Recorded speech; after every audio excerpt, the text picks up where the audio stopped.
Semana passada eu comecei falando que eu estive uma vez num prédio muito alto na Barra da Tijuca, e de lá tinha uma visão panorâmica da Barra da Tijuca, Jacarepaguá, região, mais para o lado de cada freguesia, mas também vendo aqui o Anil, Rio das Pedras, Muzema, uma visão panorâmica.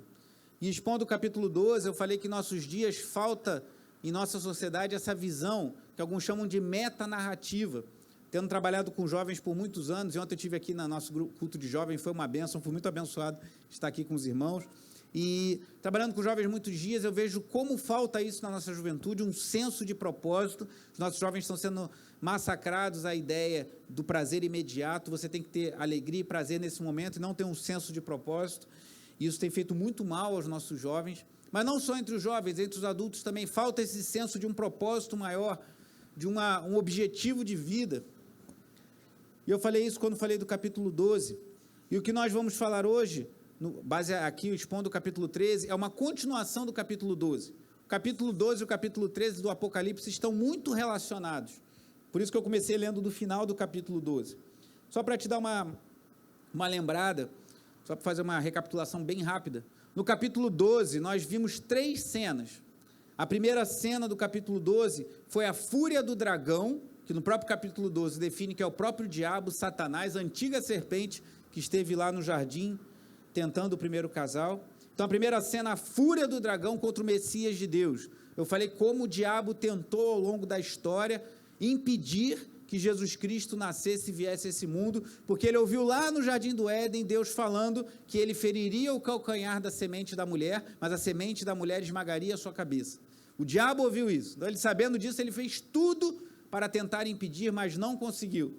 E a imagem de uma mulher com o sol, com a lua e com as 12 estrelas, representando que o Messias vinha do povo de Israel, do povo de Judá, especialmente, e aquela mulher deu à luz a um menino que depois foi arrebatado e foi para os céus, assim como Jesus foi morto e ressuscitou. Essa é a primeira cena. A segunda cena do capítulo 12 é a fúria do dragão contra os anjos de Deus. Diz que houve uma guerra nos céus entre o arcanjo Miguel e os seus anjos contra Satanás e os seus demônios. É a segunda cena. Então o diabo perdeu na primeira cena porque o Messias veio a esse mundo, ele não conseguiu impedir. O diabo perdeu na segunda cena porque ele guerreou contra os anjos de Deus e foi derrotado. E aí vem a terceira cena, que o diabo começa a perseguir os descendentes da mulher, que somos nós, a igreja de Deus. Então o diabo começa a perseguir, e o texto que nós lemos aqui do capítulo 12 fala disso, que o dragão ficou muito irado e saiu para guerrear contra o restante da descendência da mulher. E o que diz o versículo 17 é muito importante: os que obedecem aos mandamentos de Deus e se mantêm fiéis ao testemunho de Jesus. E aí o capítulo 12 termina dizendo que o dragão se pôs em pé na areia do mar. E alguns comentaristas entendem que isso é um sinal de transição para o capítulo 13, pois o capítulo 13, como nós lemos, a imagem que a gente tem no final do capítulo 12 é o dragão em pé na areia do mar. E como começa o capítulo 13? Sai uma besta da onde? Do mar. Então, aqui no capítulo 13, nós vemos 2 cenas sobre as quais nós vamos nos debruçar nessa manhã. A primeira cena mostra a besta que emerge do mar. E a segunda, a besta que emerge da terra. E o dragão está muito envolvido com tudo isso, como nós vamos ver.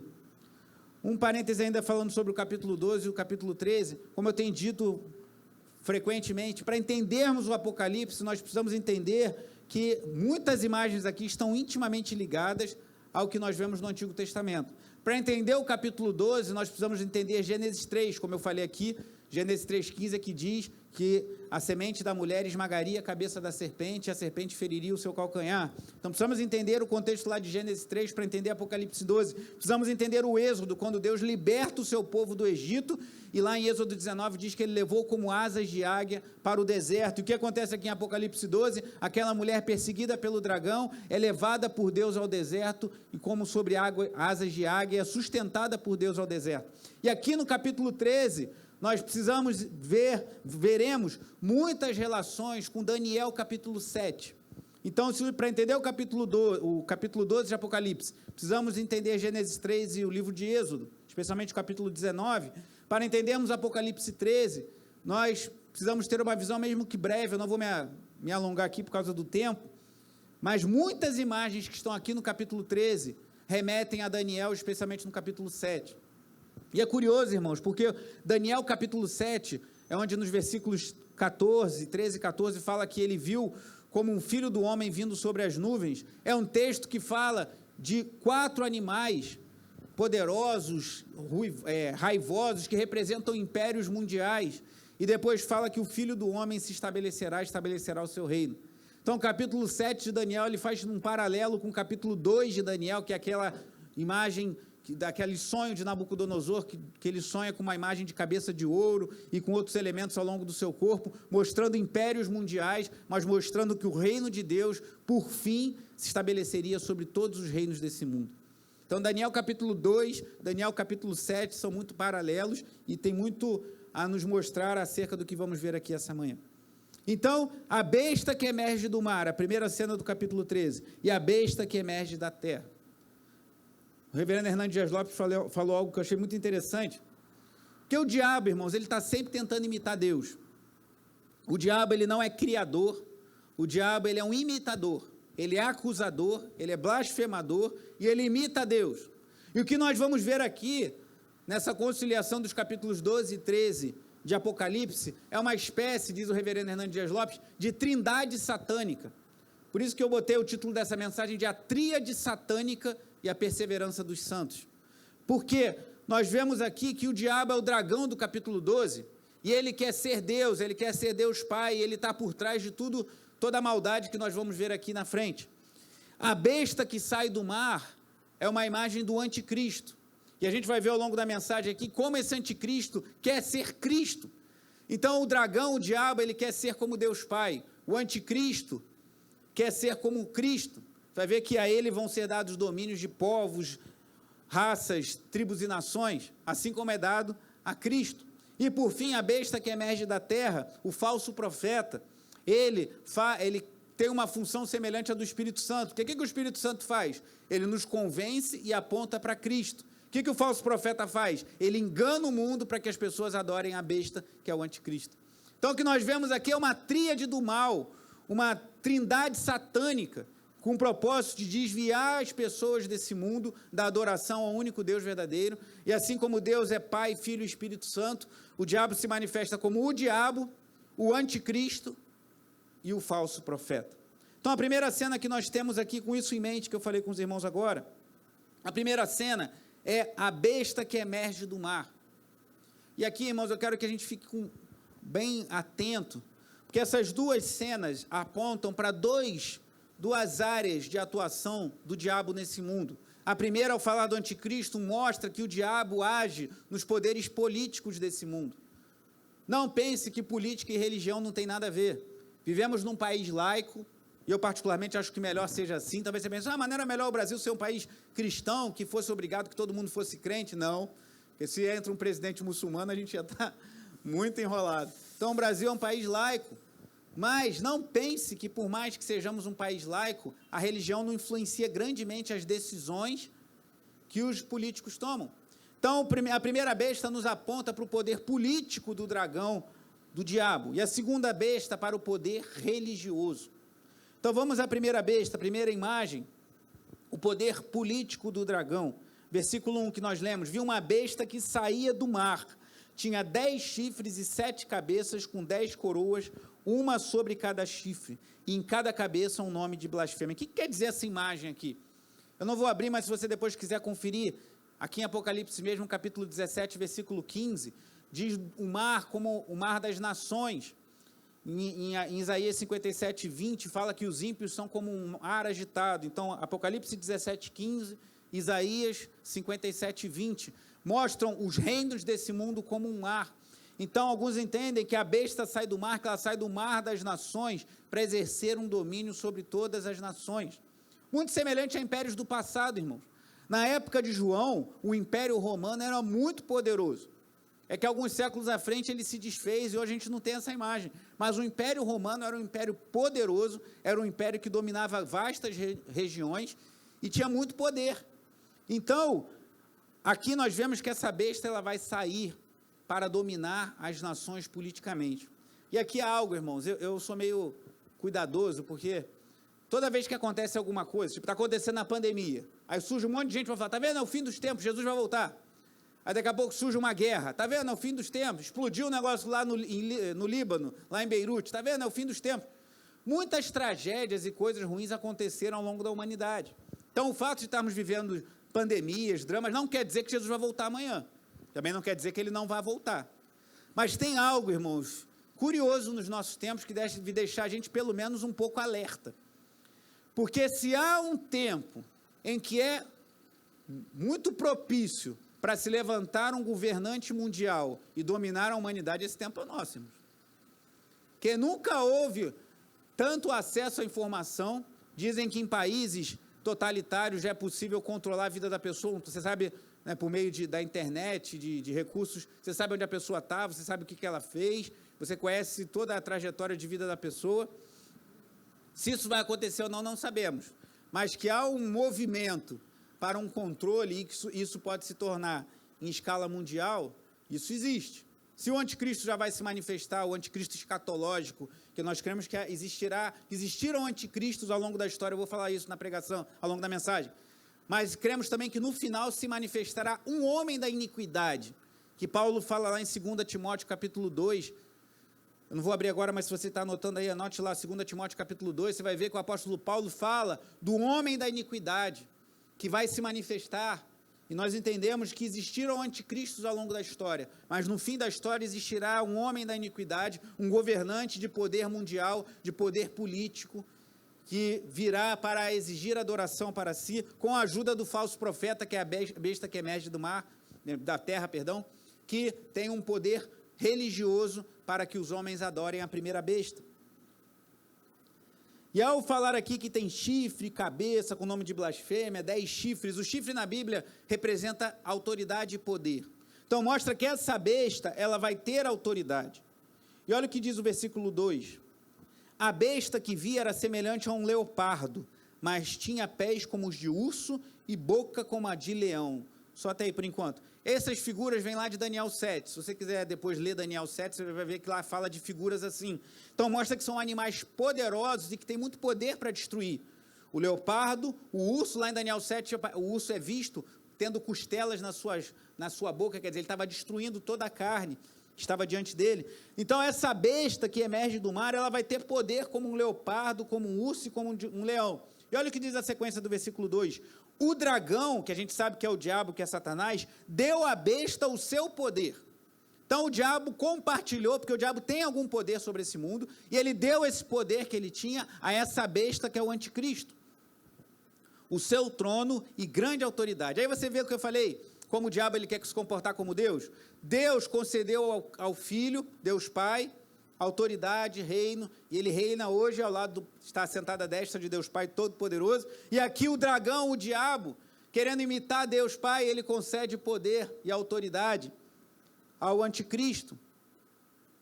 E aí continua assim, ó, uma das cabeças, versículo 3, da besta, parecia ter sofrido um ferimento mortal, mas o ferimento mortal foi curado. Todo o mundo ficou maravilhado e seguiu a besta. Versículo 4. Adoraram o dragão, que tinha dado autoridade à besta, e também adoraram a besta, dizendo, quem é como a besta? Quem pode guerrear contra ela? A Bíblia nos mostra que esse anticristo escatológico que surgirá no final, embora muitos tenham surgido, alguma coisa vai acontecer, e aqui você vê o diabo imitando de novo. O que Jesus fez? Jesus morreu, de fato, e ressuscitou ao terceiro dia. Então, o anticristo, ele vai acontecer alguma coisa que não sabemos exatamente o que é, que vai impressionar as pessoas, e as pessoas vão segui-lo, vão adorá-lo. Então, aqui está claro que o diabo está mais uma vez como derrotado, sabendo, como vimos no capítulo 12, que ele foi condenado, que ele foi derrotado, que não tem mais chance para ele. Ele continua imitando a Deus para enganar os povos desse mundo.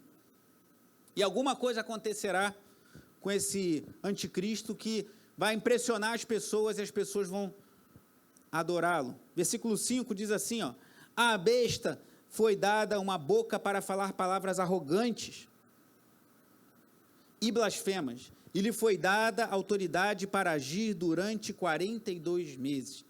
As palavras blasfemas aqui, no sentido original, é no sentido da besta querer trazer para ela atributos que são dados somente a Deus, ou seja, a adoração.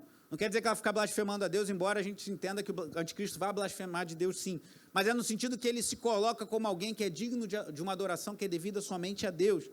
E aqui, quando a gente vê no final do versículo falando de 42 meses, lembra que eu tenho falado, 42 meses é a mesma coisa que 3 anos e meio, é a mesma coisa que aparece lá em Daniel como um tempo, 2 tempos, ou um tempo, tempos, e meio tempo. 1 ano, 2 anos, 3 anos, meio tempo, 3 anos e meio.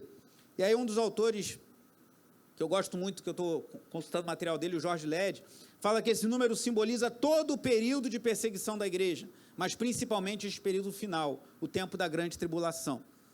E aí, aqui eu vou me separar um pouco da visão mais popular, que pega esses 3 anos e meio e joga sempre para o tempo da tribulação. Por isso que os dispensacionalistas, que é essa visão mais popular que nós temos, que a gente vê em novelas, em filmes por aí, eles são chamados de futuristas, porque eles pegam muitos aspectos de Apocalipse, especialmente do capítulo 4 até o final, e jogam lá para o futuro. É uma visão possível. Mas eu prefiro a visão dos amilenistas, que entendem que isso acontecerá no futuro, mas já acontece no presente. E aí, irmãos, quantos reinados totalitários têm perseguido a igreja? Hoje estamos falando sobre a igreja perseguida. O bispo Walter, essa semana, no presbitério, falava de 3 inimigos poderosos contra a igreja em nossos dias.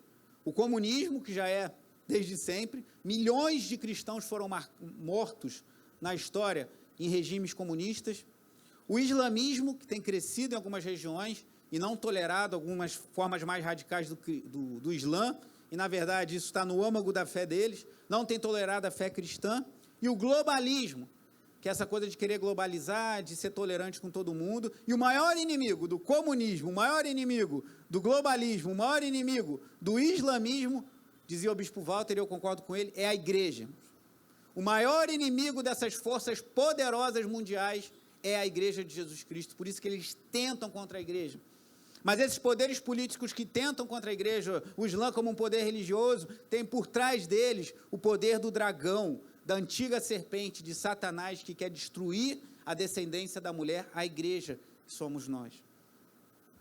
E aí, voltando lá, então esses 3 anos e meio, eu creio que haverá uma intensificação da ação de Satanás, e haverá um anticristo, uma pessoa com grande poder mundial no fim dos tempos, mas que esses 3 anos e meio representam a era da igreja. Essas coisas já acontecem hoje, nós precisamos abrir os nossos olhos.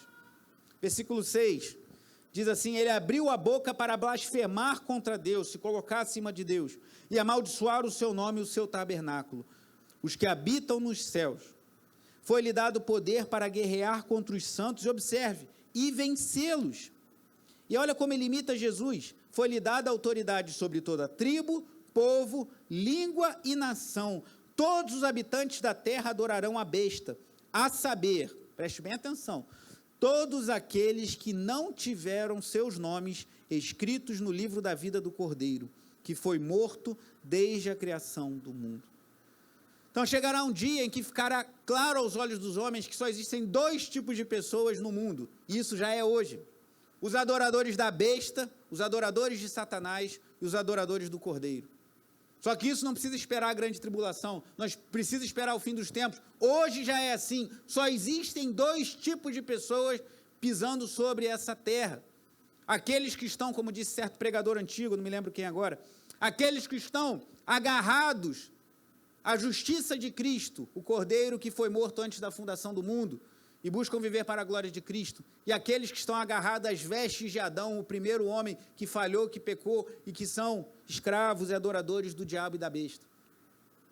Poxa, mas eu conheço gente que é ateu, gente que professa outras religiões, é tão bonzinho, paga suas contas, cuida dos seus filhos, da sua esposa.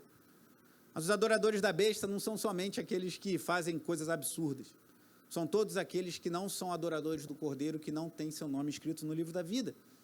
Então, se nós estamos, irmãos, com os nossos nomes escritos no livro da vida, e eu creio que estou, espero que você creia também, se cremos que o nosso nome está escrito no livro da vida do Cordeiro, devemos adorar e glorificar a Deus para todo sempre, pois Ele nos livrou das garras de Satanás, Ele nos livrou de sermos adoradores da besta, do anticristo e do engano do falso profeta. Mas somente aqueles que têm o seu nome, todos os outros adorarão a besta. E aí, que termina esse trecho, essa primeira cena da besta que emerge do mar, do anticristo, com um texto um pouco difícil. Diz assim, versículo 9: aquele que tem ouvidos ouça, se alguém há de ir para o cativeiro irá.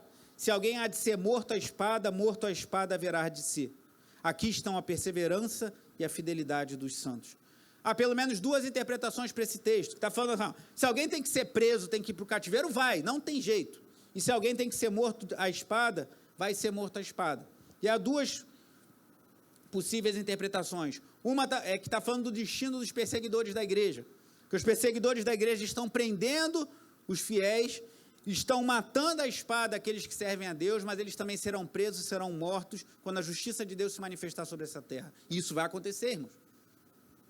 Mas uma outra visão também é que a igreja, diante de situações de perseguição, não deve reagir na mesma moeda, porque existirão tempos em que a igreja de Deus será destinada ao cativeiro, será destinada à espada, isso já está escrito. Então isso servia como um consolo.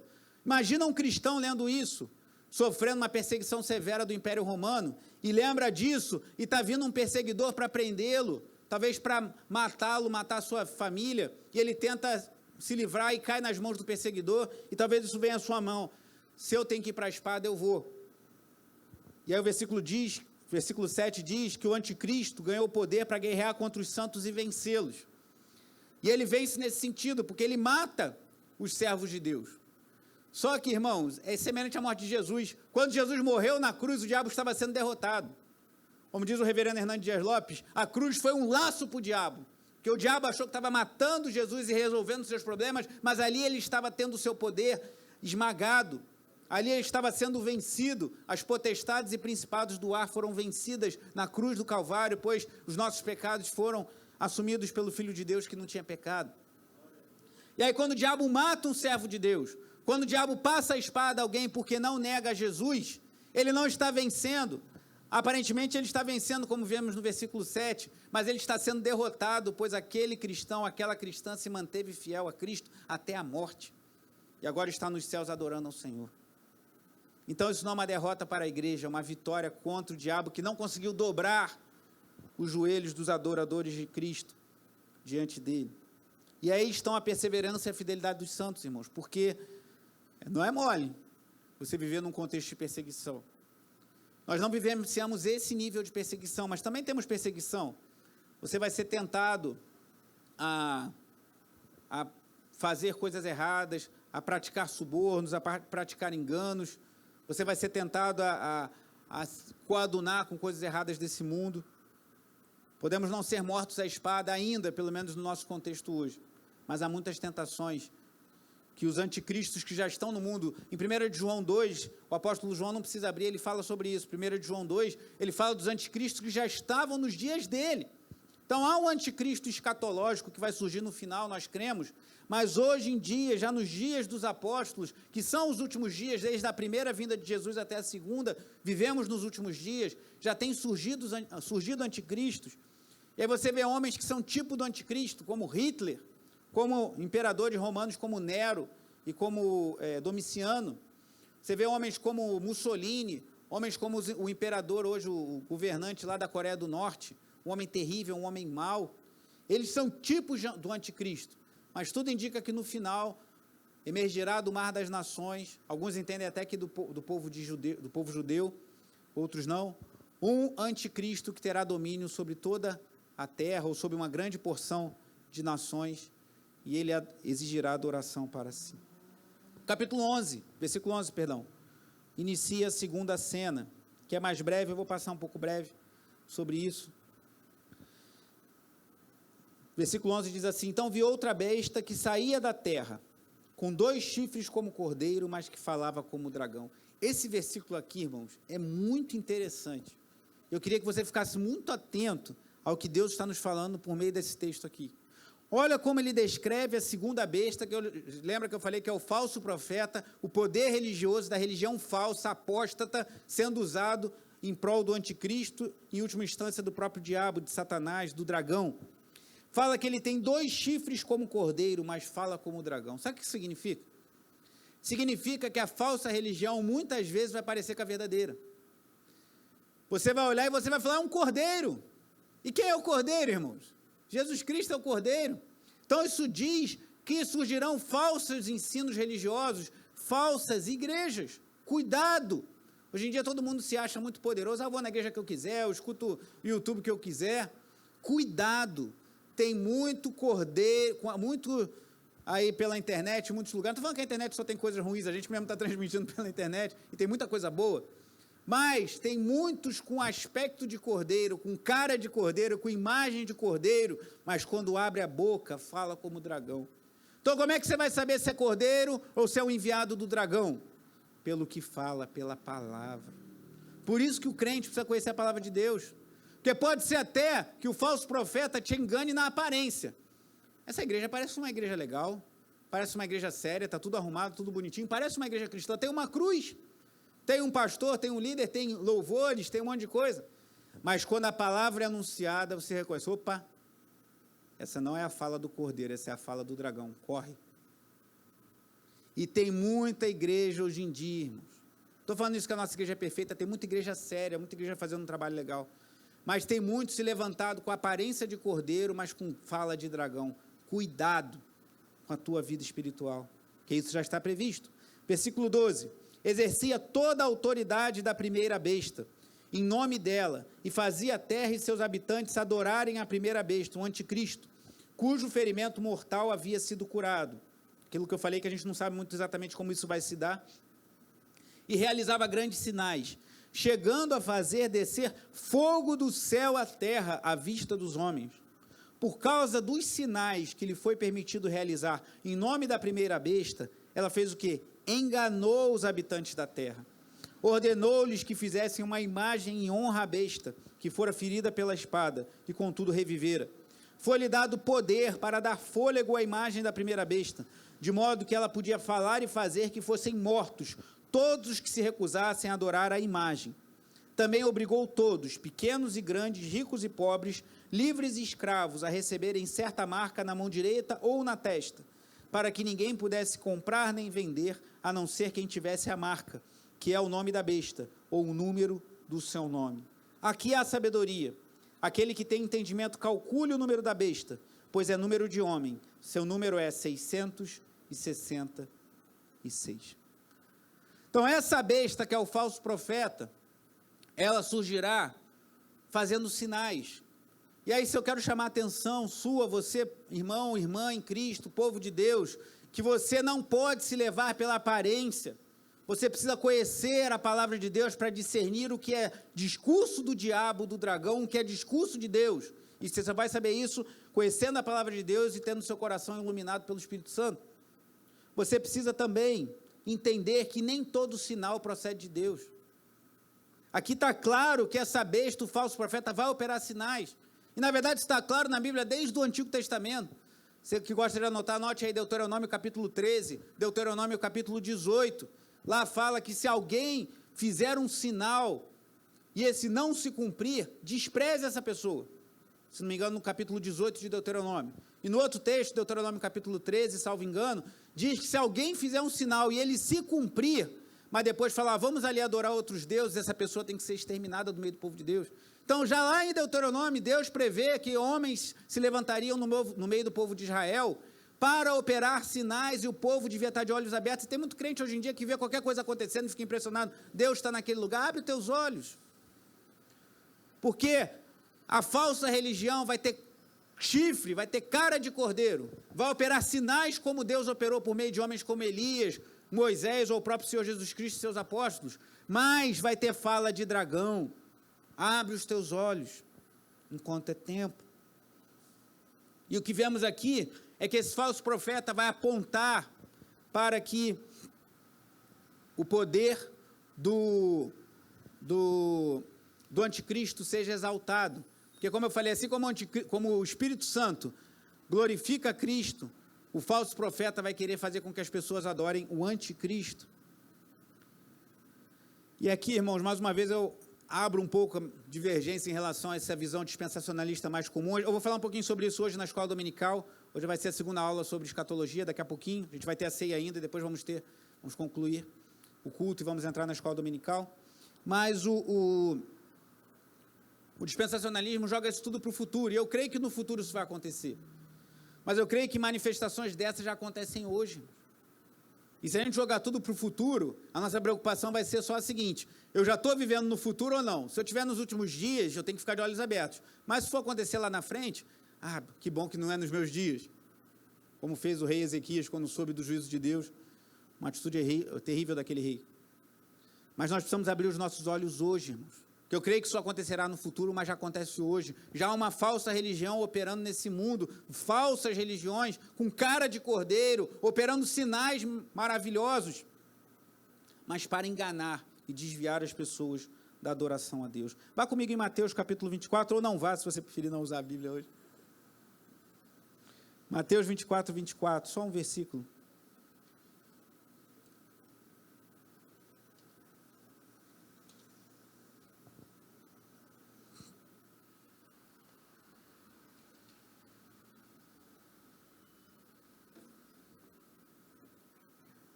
Diz assim, Mateus 24, versículo 24.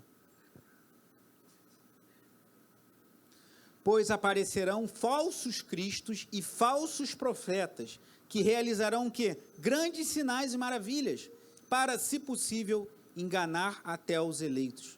Vejam que eu os avisei antecipadamente. Então, o próprio Senhor Jesus nos adverte sobre isso. Então, não estou dizendo que não existam sinais e maravilhas que Deus opera e eu já vi milagres, coisas maravilhosas acontecendo na minha vida e na vida de outras pessoas, e devemos orar por isso. Mas não se impressione com sinais, pois o falso profeta, os falsos cristos, também operarão sinais e maravilhas. E para concluir, aparece aqui o tal do número da besta. E muitos atribuem a um chip, alguma coisa que pode acontecer. Pode ser que seja assim, mas aí de novo a minha preocupação de você jogar isso lá para frente. Então se não tivesse chip eu estou livre. Mas a besta já está buscando adoradores nos nossos dias. E quando fala que não pudesse vender, nem comprar quem tivesse a marca? Não há muita certeza em relação a como isso se dava lá no Império Romano. Mas o que muitos entendem é que chegará um momento em que aqueles que não entrarem no sistema da besta, do anticristo, do falso profeta, de Satanás, terão perdas significativas na sua vida, e já não é assim. A gente não vive num país que é assim, gente. O Brasil não é o país do jeitinho brasileiro, e aquele que quer ser correto, pagar suas contas em dia, pagar os impostos, tudo, às vezes é taxado de otário, de alguém que não tem bom senso.